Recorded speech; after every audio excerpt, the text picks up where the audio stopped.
शव पार्थिव शरीर आया, श्रद्धांजलि हुई, तस्वीरें खींची गई और हमारे कर्तव्यों की इतिश्री हो गई। हमें चिंता नहीं कि उनका प्रमोशन क्या हो रहा है, वो किस हालात में जी रहे हैं। माननीय, मैं विश्वविद्यालय में शिक्षक हूं, हो सकता है कि मैं वाइस चांसलर ना बनूं, लेकिन कानूनी तौर पर मेरी बाध्यता ऐसी ना करिए कि तू वाइस चांसलर नहीं बन सकता। नेक्स्ट माननीय सदस्य प्रोफेसर मनोज कुमार झा, 4 मिनट्स। मैं जानता था माननीय सभापति महोदय आप वक्त का जिक्र करेंगे, तो वक्त रहता नहीं, कहीं टिककर इसकी भी आदत आदमी सी है। तो बहरहाल माननीय उपसभापति महोदय, एक आध मिनट ज्यादा ले लूंगा, उससे ज्यादा मैं रिपीट नहीं करना चाहता। माननीय सदस्यों ने, हमारे साथियों ने व्यापक दृष्टिकोण से इसके समक्ष अपनी बातें रखी हैं। मैं एक बात कहूं, माननीय नेता सदन भी हैं, मैं विश्वविद्यालय में शिक्षक हूं, हो सकता है कि मैं वाइस चांसलर ना बनूं, लेकिन कानूनी तौर पर मेरी बाध्यता ऐसी ना करिए कि तू वाइस चांसलर नहीं बन सकता। मेरी इस बिल से मूल अवधारणागत प्रतिरोध इसलिए है कि highest position in an organisation, people from the organisation can not even aspire to reach there. मैं क्या ही कहूं, बहुत विचित्र दौर है माननीय उपसभापति महोदय। महापुरुष जो इतिहास के थे, उनको लड़ाते लड़ाते नेहरू पटेल, नेहरू गांधी, नेहरू सुभाष, और अब बात बीजू बाबू तक आ गई। तो खैर मैं इसमें जाना नहीं चाहता, लेकिन don't put a force against each other. I think this is against the basic spirit of our constitution and the way it was एनविसाज्ड।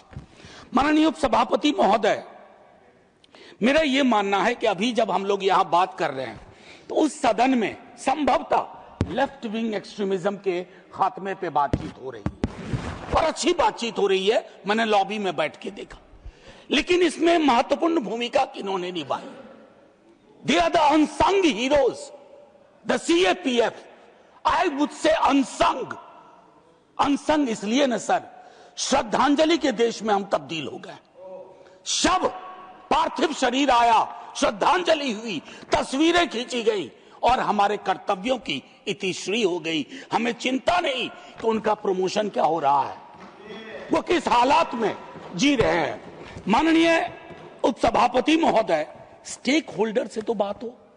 आपके तमाम बिलों में मैं इन दिनों देख रहा हूं, स्टेक होल्डर कंसल्टेशन का कोई उसकी पृष्ठभूमि नहीं है।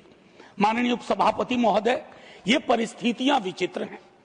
अगर एक सेकंड लेफ्टिनेंट आर्मी में can aspire to become the chief of the army, shouldn't it apply here? Coast Guard is headed by somebody from within the cadre. तो ये क्या गुनाह किया है सीएपीएफ के हमारे अधिकारियों ने, मैं एक और हमारे जवानों ने। मैं माननीय उपसभापति महोदय, आपके माध्यम से ये कह रहा हूं कि इनमें जब मैं यहां आज बोल रहा हूं, एक व्यापक धारणा है। मैंने दोनों ग्रुप से बात की है, आईपीएस ऑफिसर से भी मेरे कंसल्टेशन हुए, कई दोस्त हैं। मैं संभवतः इस सदन में कुछ लोगों में होऊंगा जिसने वो परीक्षा दी और असफल हुआ, तो मैं सिविल सर्विसेज का भी असफल विद्यार्थी हूं। लेकिन मैं जानता हूं सर, हर फोर्स का एक डोमेन होता है। ये डोमेन ट्रेसपासिंग उचित नहीं है सर। मैं आपके माध्यम से यह आग्रह करूंगा, एक सेकंड क्लास सिटीजनशिप वाली फीलिंग उनके अंदर आए, और वो भी तब जब उनके अंदर एक भरोसा हुआ था न्यायालय के निर्णय के बाद कि हमारे जो पेंडिंग डिमांड है, प्रमोशन से लेकर के हिरार्की में जो एक चोकिंग थी उसको खात्मे की, उस पर हमें विचार करने की आवश्यकता थी।